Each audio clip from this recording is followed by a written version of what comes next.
Welcome to the show. Today, we are dissecting one of the most significant tactical shifts in modern football, the apparent decline of the traditional hulking number 9. For decades, the game was defined by the target man, a physical powerhouse who lived in the penalty area and bullied defenders.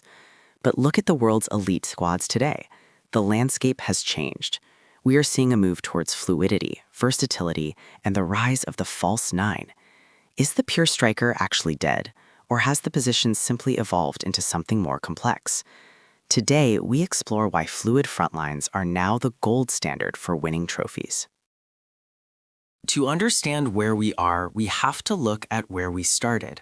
The traditional striker was a specialist.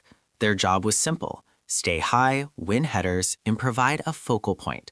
Think of the 90s and early 2000s. These players spent 90% of their time inside the final third. They were the end product of a team's labor. Their success was measured purely in goals, not in passes completed or ground covered. However, as defensive blocks became more sophisticated and compact, being a passenger in the build-up became a luxury most top-tier managers could no longer afford. The specialist was becoming a liability. The shift didn't happen by accident. It was driven by the evolution of the high press and the demand for numerical superiority in midfield. When managers like Pep Guardiola and Jurgen Klopp began implementing aggressive pressing systems, they needed every player to contribute to the defensive phase. A striker who just waited for the ball was a hole in the defensive shell. Furthermore, the modern game is won in the half spaces. By having a striker who moves out of the center, you pull defenders out of position, creating chaos that a static number 9 simply cannot generate. Enter the false 9. This isn't just a striker who is small, it's a role that demands the playmaking skills of a number 10 and the finishing of a number 9. Lionel Messi at Barcelona is the blueprint. By dropping deep, he forced center backs into a dilemma. Do they follow him and leave a massive gap behind, or stay put and let him dictate play with time and space? This role turned the striker into a facilitator. It's no longer about being the target, it's about being the ghost that the defense can't pin down. It changed the math of the game. This evolution led to the rise of the fluid front line. Think of Liverpool's iconic trio of Mane, Salah, and Firmino. There was no fixed striker in the traditional sense. They rotated constantly.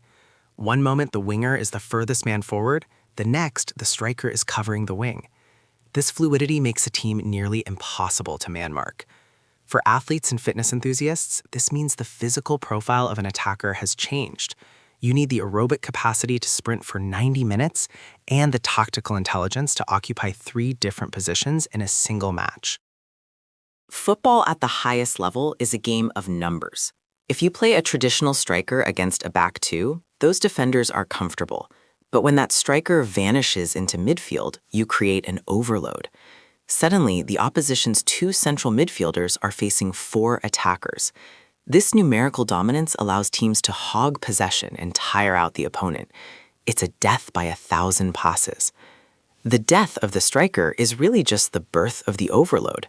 By sacrificing a physical presence in the box, teams are gaining total control of the pitch's rhythm.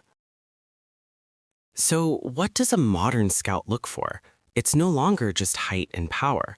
We are looking at metrics that didn't exist 20 years ago. We want to see a pass completion rate of 85% or higher, even under pressure. We look for pressures per 90, averaging 20 to 25 defensive actions. The modern number 9 is a hybrid. They must be a playmaker, a winger, and a finisher all in one. Even pure strikers like Erling Haaland are outliers because of their freakish athletic ability to participate in transitions, not just stand in the box. As we look ahead, the traditional striker isn't extinct, but they are an endangered species.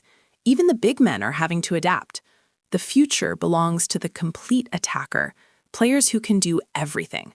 Whether you call it a false 9, a deep-lying forward, or a fluid front line, the message is clear.